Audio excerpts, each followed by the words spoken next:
I know it's cliche, but cliches are cliches for a reason. You gotta change your mind to change your life. My name's Zoe Robson. Let's get learning. And in today's video, we are learning about habits for self-love. Everyone in our lives, and quite a bit of people outside of our lives even, have stuff to say about us. That's my opinion! That stuff may vary from person to person, from time period to time period, and honestly just with their mood. Which means that there's some comments that we should fully take to heart and other comments which we should just completely disregard, to be honest. And one of the most important things we can learn for our own self-worth and our relationship to ourselves is which comments to listen to and which comments to throw away, like last week's pizza. First of all, ask yourself, is this comment benefiting me in any way? Some comments benefit us because they're positive, like, hey, I just want to let you know I think you look so pretty in that shirt. And some comments are actually super beneficial to us because they are critiques that we can really take with us. Like, hey, when you say stuff like that, it actually hurts my feelings. If that person is usually a person who doesn't rag on people for no reason, you can probably assume that, like, hey, they actually meant that. Or if it's a comment you've gotten from a lot of people, and if you think that, hey, if I change this, if I stop talking in this way, I will be a better person and I will not only make other people feel better about themselves, but in turn feel better about myself, stellar comment. However, if someone says like, hey, I just want to let you know that I'm so glad you decided to wear that dress today because that dress you wore yesterday was just so hideous and you looked awful in it, to be honest. That is the ugliest effing skirt I've ever seen.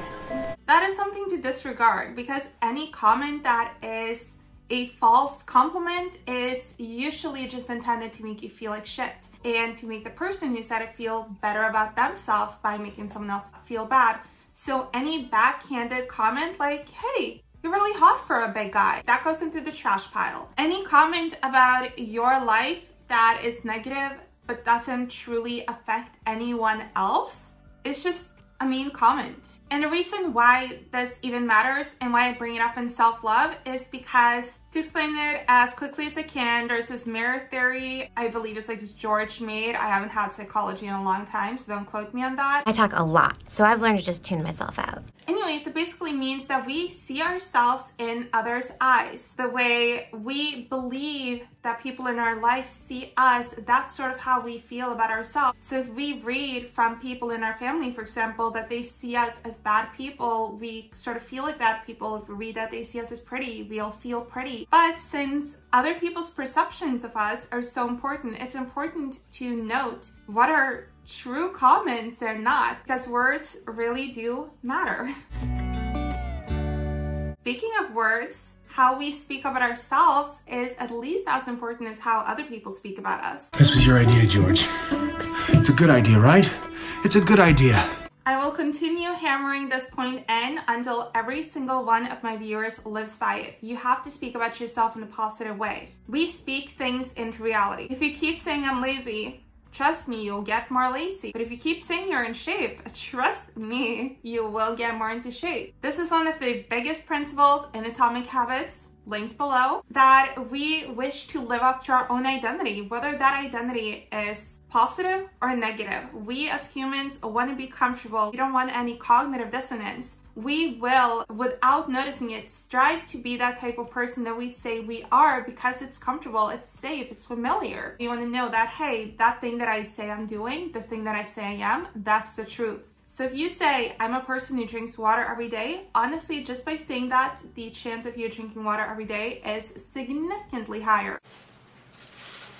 Similar to how you have a 40% higher chance of reaching your goals if you write them down. Because words truly matter. We hear ourselves when we speak, when we think. So thinking positively, speaking positively about yourself will change your relationship with yourself. The person you desire to be, the person who you know you can be, that's the person you gotta speak about yourself like you are. I have a rule where if I wouldn't want to have my future children around someone or even my dog around someone, then I should be as little around that person as possible. And this goes for IRL and it also goes for online. If you follow influencers that make you feel so bad about yourself that you would never allow someone you love to feel that way, or would never want your future son or daughter to follow that person with that same emotion, then you gotta stop doing that to yourself. You have to block people, you have to unfollow people, and you absolutely have to turn off notifications that stress you out. If you get anxiety when you get snaps, turn off notifications. If someone keeps harassing you and the only reason you haven't blocked them is because you don't want them to feel bad, block them, because you're feeling bad and your feelings are just as important as that person's feeling, even more so because they're the perpetrator. I'm always amazed at what women will do because they're afraid of being rude. A lot of the time, we will endure other people's energies just because we don't want them to feel bad, but they're making us feel bad. So anything that's stressing you out on social media, cut it out. And anyone in your life that is making you feel bad, whether they are targeting you or they are just a negative presence, do whatever you can to cut down on seeing that person. If you can cut them fully out, if you can just see them less, if you can only see them around other people, make that decision. And yeah, sometimes that decision means hurting someone, but other people are not more important than yourself. We're all equally important, and we all have responsibility to ourselves to make us feel comfortable. It is not other people's responsibility to make sure that you are comfortable. It is your responsibility, and to love yourself, you got to take on that responsibility. One of my absolute favorite ways of loving myself and showing myself love and building that self-love every single day is working out and going for walks and being outside, moving my body. Lunch has been canceled today due to lack of hustle.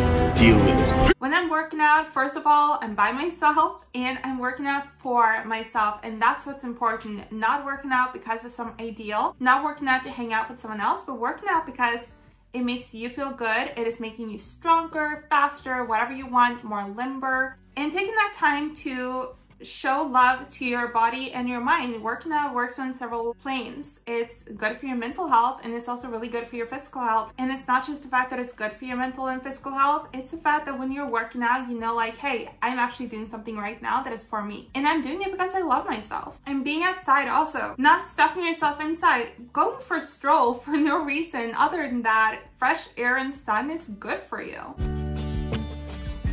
And of course, for self-love, I call this self-care for self-love, and I talked a lot about it. I have like advent calendars where I do an act of self-love every single day up until Christmas, which I love. That can range from getting a face mask to donating clothing items, taking a nap, you know, all of this to just feel good about yourself every single day. And I think traditional self-care really has a lot of value, and I think a lot of that value might be symbolic in a way, where it's like, hey, I deserve to take 20 minutes to just have this face mask or do some extra hair care. It's something you just feel like you've earned. Like, oh, I'm so tired, I'm just gonna take a day to myself and go to the spa. It's like, yeah, because you worked hard, you know that, and now you're actively showing yourself love, and it's so apparent and so in your face in a good way.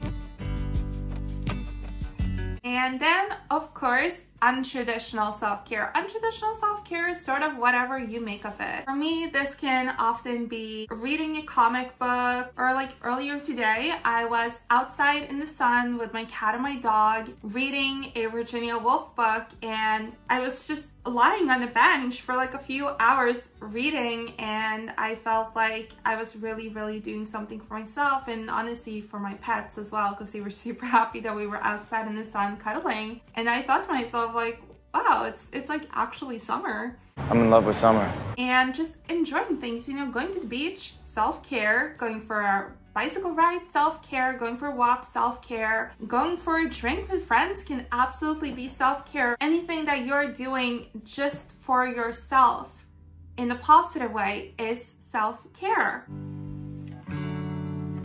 I have a pet peeve with people saying, oh, a respectable person wouldn't wear this, and that, because in my opinion, it's the opposite. It's if you dress fully for others, you don't respect your own opinion and your own taste. But if you're dressing for yourself, you're saying, this is the #1 person in my life, obviously yourself, it should be. And if they want to wear this, they're wearing it. That is self-respect, that is self-love. And also because of the fact that us dressing a certain way can give us confidence, and confidence, again, boosts self-love. And yeah, I guess me personally, I do in a way love myself more when I feel super hot in some dress. I do. I'm like, oh my God, Zoe.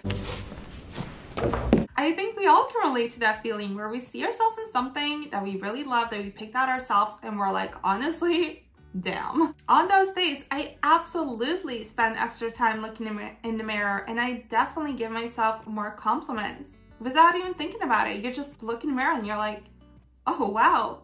And that builds self-love. It's like, damn, that's a hot person. And if you read Plato's Symposium, then you know that the first level of love is appreciating physical beauty.